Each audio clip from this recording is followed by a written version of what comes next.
Hi everyone. So our topic is all about algorithms and cryptography. So under this we have three learning objectives. So the first one is to be familiar with the different searching algorithms, then to be familiar with the different sorting algorithms, and then discuss classical cryptography. Okay? So with regards to this, so for our introduction, so there are many general classes of problems that arise in discrete mathematics. Okay, so we have here construct a model that translates the problem into a mathematical context. And then, so the method is needed that will solve the general problem using the model. Okay, so the next one is the algorithm. So we have this finite sequence of precise instructions for performing a computation or for solving a problem. So the algorithm. Okay, so before it named from a algorithm. Okay, and then before it came or before it finalized as the name algorithm. Okay, so again, algorithm. So it is a step-by-step process in solving a problem. Okay, so example. Okay, so we have here describe an algorithm for finding the maximum largest value in a finite sequence. Okay, so of integers. Okay, so we have this full number. Okay, so solution. So first, set the temporary maximum equal to the first integer in the sequence. Okay, the temporary maximum will be the largest integer examined at any stage of the procedure. Then, so the second one is compare the next integer in the sequence to the temporary maximum. Okay, and if it is larger than the temporary maximum, so set the temporary maximum equal to this integer. So meaning you need to transfer the larger number or uh, the the value, okay, from temporary maximum number to the, okay, largest or the larger number, okay, the second one you are comparing with. Okay, then so repeat this procedure or the steps. Okay, so if there are more integers in the sequence, so you need to compare that. Okay, from the temporary maximum, you need to compare that again. If the second integer number is larger than the temporary, you need to switch that. Okay, then you need, meaning you need to pass the value to the variable. Okay, and then after that, you need to compare again the second number since it is the larger number to the third number and so on. Okay, then so for, okay, stop when there are no integers left in the sequence. So the temporary maximum at this point is the largest integer in the sequence. Okay, so we can do that in pseudocode. Okay, let's say for example, in this case, we have this, okay, procedure max. Okay, we have an, a2 to an, and so on. Okay, we have the integers. Then max is equal to a1, so meaning the first number. Okay, so we have here, okay, an array. So we are pertaining to the array number. Okay, so since a1, okay, so we are using this. Then for, we are using the for loop for I is equal to 2 to n. Okay, so meaning the maximum number. Okay, if how many integer number are in the given number. Okay, so if max is less than ai, okay, ai, so meaning the first integer in the array, so I. Okay, then max is equal to ai. Okay, so again, if max is less than ai, okay, this one, then max is equal to ai. So return max. Max is the largest element.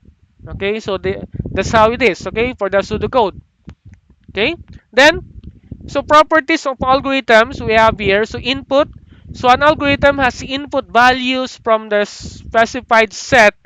Okay, so we have the output from each set of input values. An algorithm produces output values from a specified set. Okay, so the output values are the solution to the problem. And then we have the definiteness. So the steps of an algorithm must be defined precisely. And then we have the fourth one, so correctness. So an algorithm should produce the correct output values for each set of input values. Then we have the finiteness. An algorithm should produce the desired output after a finite but perhaps large number of steps for any input in the set. Then we have the effectiveness, or this one. Okay, so it must be possible to perform each step of an algorithm exactly and in a finite amount of time. Then, lastly, we have the generality. So the procedure should be applicable for all problems of the desired form, not just for a particular set of input values. Okay, so those are the properties of algorithms. Okay, so we have here the linear search algorithm or the sequential search algorithm. So meaning sequence, okay? So line of number. So sequence, so tuloy-tuloy po. Okay? Tuloy-tuloy po yung pag-search niya ng number. Okay? So meaning we have this let's say for example, we have the value, okay, we have the given value 1 to 10. Okay? So from that given value 1 to 10, okay, so we are looking at this. Let's say, for example, we are looking the number 4 in the given integer value. So using linear search, okay, so by the way, linear search, medyo, ang problem nito, ang disadvantage niya, medyo mabagal sa mag-search, okay? Kasi pa isa-isa yung pag-search niya. One at a time. Okay? So kung 10 given number 'yan, okay? So pag okay, nasa dulo yung hinahanap mo, so ang daming iteration 'yan. Okay?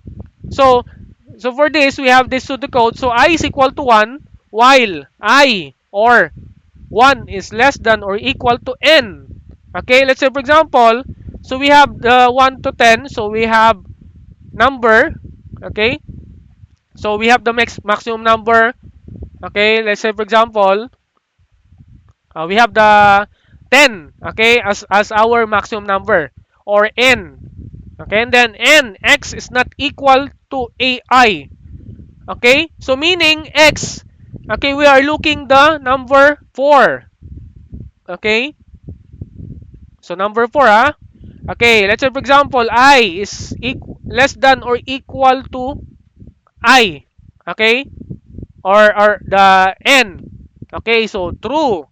Okay, so since I is 1, and then we have the total number of n, which is the 10. Okay, so 1 less than or equal to 10, so true. And x is not equal to ai. So we are referring to the integer value on the array. Okay, so ai meaning we have the first number and this. Okay, comparing that. So x is 4 and then we have the sequence of number 1, 2, 3, 4, 5 hanggang 10. Okay? So 4 is not equal to ai. So yes. Okay? So I is equal to I plus 1. Okay? Meaning, lumilipat siya 1 at a time. Okay? From number 1, lilipat siya ngayon ng number 2 sa next iteration. Okay? So sabi niya, okay, pag not equal ito, ha. Okay, pero pag nag-equal siya, so pupunta siya dito. Okay? So, okay? So ito po, if I is equal to or less than equal to n, then location. So ibibigay niya yung location. So ibibigay ng array location. Okay, we have this 1, 2, 3, 4,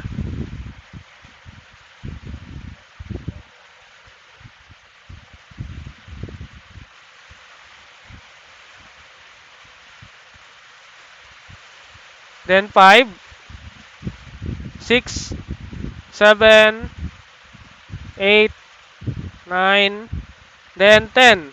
So si array, pag si array, 0, 1, 2, 3, 4, 5, 6, 7, 8, and 9. So pag nag-equal ito, okay, yung condition, so ibibigay niya yung, eto po, pupunta siya dito. Okay? So ibibigay niya yung location kung nasang array siya. Okay? Ayan po, ibibigay niya yung location, which is nasa 3 siya. Okay? So return location, which is 3. Okay? So 3 is the subscript of the term that equals to, okay, x. Okay? Or is 0 if x is not found. Okay? Meaning, pag wala dito yung hinahanap mo, okay, so magre-return siya ng x, ng 0. Okay? So that's how linear search algorithm work. Okay? Then, we have here binary search. Okay, so use when the list has terms occurring in order of increasing size. For instance, if the terms are numbers, so they are listed from smallest to largest. So if they are words, they are listed in lexicographic or alphabetic order. Example, so to search for 19 in the list, okay, yung binary kasi hinahati niya. Hinahati niya into half. Bibilangin mo, 2, 4, 6, 8, 10, 12, 14, 16. So, kukunin mo yung half dito. Okay? So, I guess this is the half.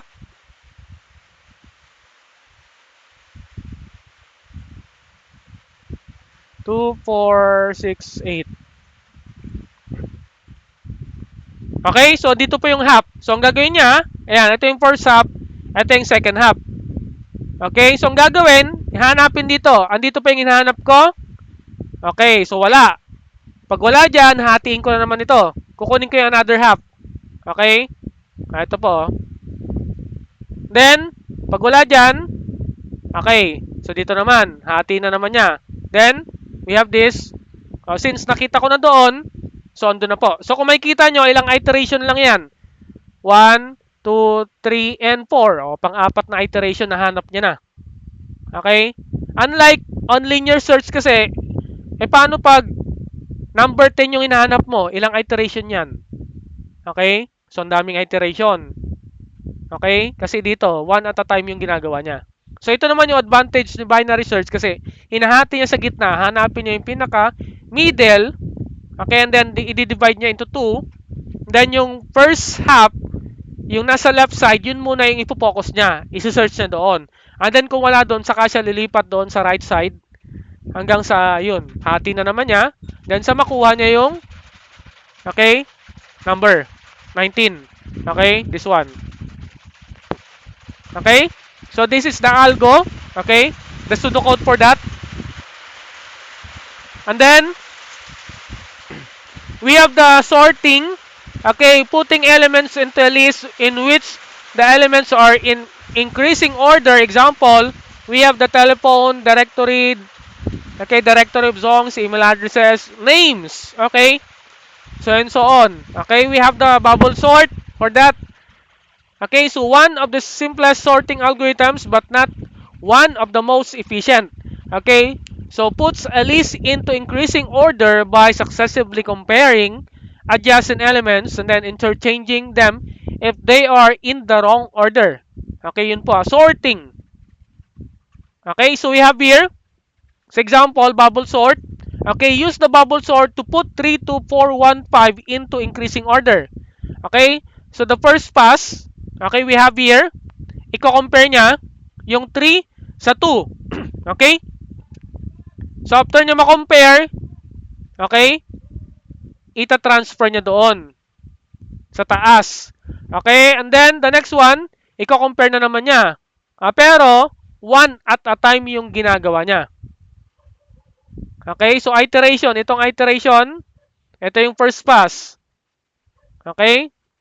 So dito naman, so titignan nyo, 3, 3 is compared to 2. So, nakita niya, so since 2 is yung, okay, mas mababang number, okay, so ilalagay niya dun sa taas. And then, next, compare na naman niya yung 4. Okay, or dito. Okay, compare niya 3 and 4. O since mas nasa increasing number si 3 or mas mababa, so hindi niya ipagpapalitin. Then, 4, 1, compare niya. So, lilipat. Okay, transfer. Then, 4, 5. Okay. Then, next, compare niya ulit. Okay, so 2, 3. Okay siya. And then, ito, compare niya. Okay, hanggang sa pagdating dito, so, nasa taas na yung 1 or nasa second. Then, compare niya 3, 4, okay, and then 4, 5, so, okay na po yun. And then, the third pass, compare niya, 2, compare to 1, okay, so, yun. Okay, hanggang sa fourth pass, kina-compare niya yung last.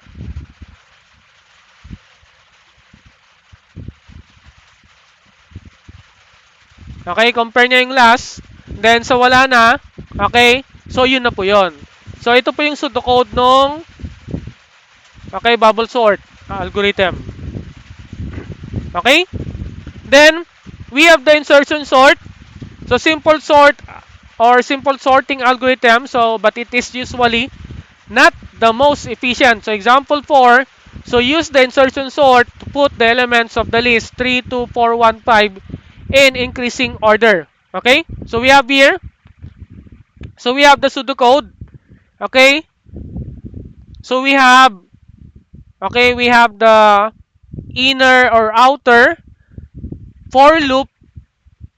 Okay, we have here the first for loop for j is equal to 2 to n. So I is equal to 1. So while aj greater than ai. Okay, aj. So aj and ai, we are referring to the array content. Just like earlier. Okay, ito po. Okay, so ito po, array. Ayan. So, imbis na 1, 2, 3, 4 hanggang 10, okay, so 0, 1, 2, 3, 4, 5, 6, 7, 8, 9. Okay, we are referring to array. Then, so I is equal to I plus 1. So, sabi niya, while AJ, kung yung AJ ba is greater than AI, okay, pag yes, so I is equal to I plus 1. Okay, M is equal to AJ. So, inilipat mo doon sa mid. Okay? And then, 4K is equal to 0 to J minus I minus 1. And then, AJ is minus K.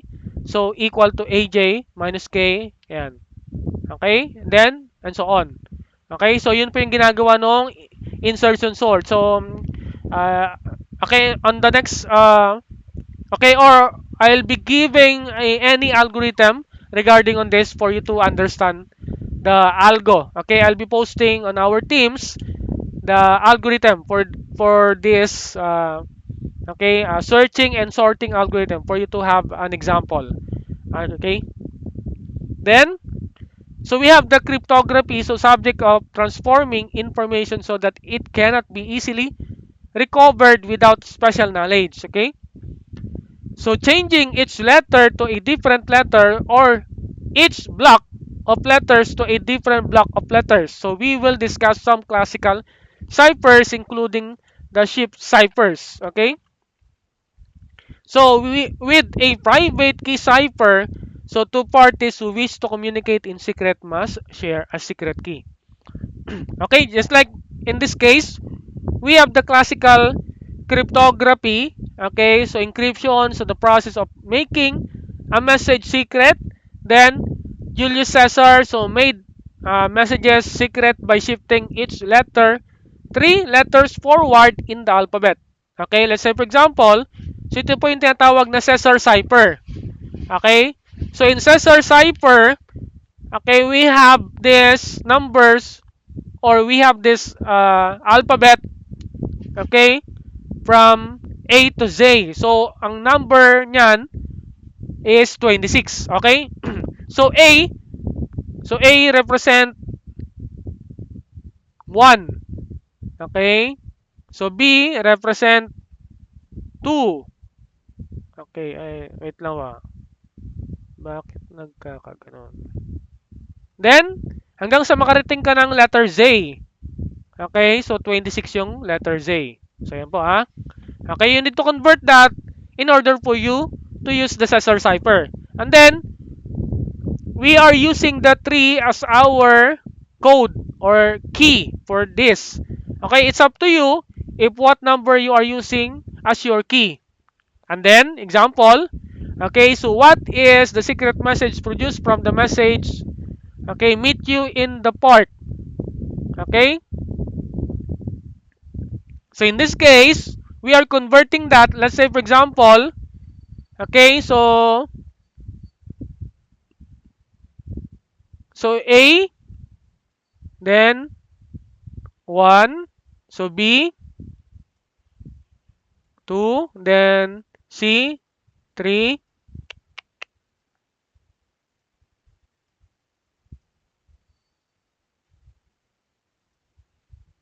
then D, 4, E, 5, so F, we have 6, then so G,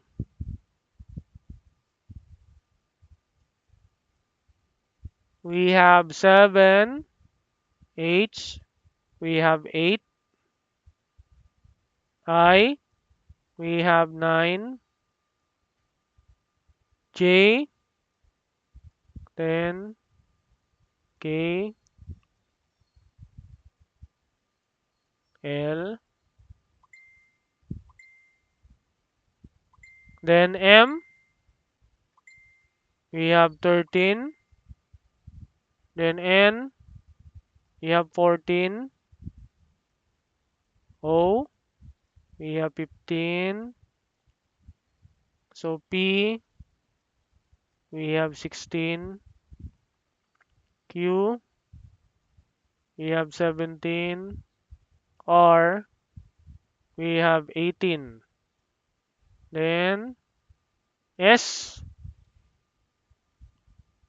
19, T, 20, then U, 21, so V, 22, W, 23, X, 24, then Y, 25, then Z, that will be 26.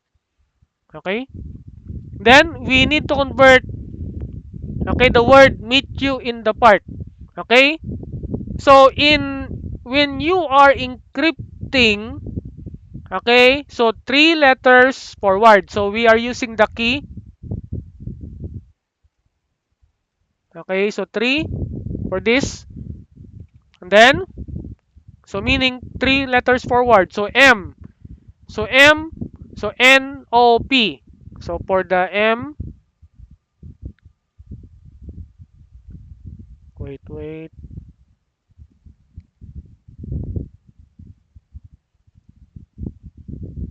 So, for the letter M, we can produce letter P. Okay, E. 1, 2, 3. So, H. Okay, letter E. So, medyo white kasi yung background ko kaya nagkakaganon eh. Letter E.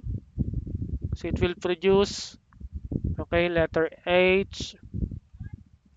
Then, letter T. It will produce W. Okay, and then Y. So, in this case, so, bibilangin nyo yung letter Z and then pupunta kayo ng A ulit. A, B. Okay? So, ikot-ikot lang. Then, O. So, R. Then, U. So, X. So I, we have I, it will convert to L. Then we have the N, so N, so P. Wait lang. Q. Yan.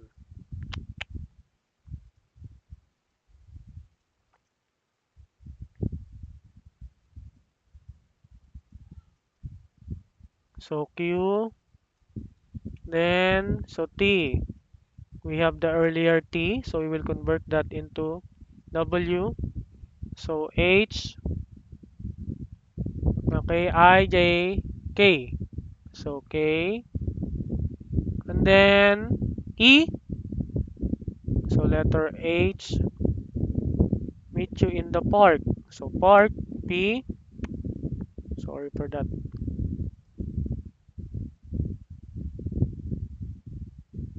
So P, okay, Q, R, S. Then letter A, so B, C, D. Then R, so R will be converted into STU. Then K will be converted into LMN. Okay, so this now the produce, okay, encrypted message. Okay, so you can send it uh, to your to the one that you are communicating with, and then you need to give the key in order for him or her to decrypt that. Then when you are decrypting, so three letters backward. Okay, let's say for example N. Okay, so N, M, L, K. Okay, so three letters backward. Okay, so here is the code for that. Okay, the algo. Okay, and then we have here, so you can use that. Okay, on your algo in encrypting and then decrypting using the Cesar cipher. Okay, so you have here. So example 6, this will be your okay assignment. Okay, assignment. So you need to get the encrypted plain text message for this. Okay, using the ship Cesar or the cipher, Cesar cipher with ship K is equal to 11. So meaning you are using the 11 as your key in encrypting this message. Okay, so that's it. So that's the end of our presentation. Thank you.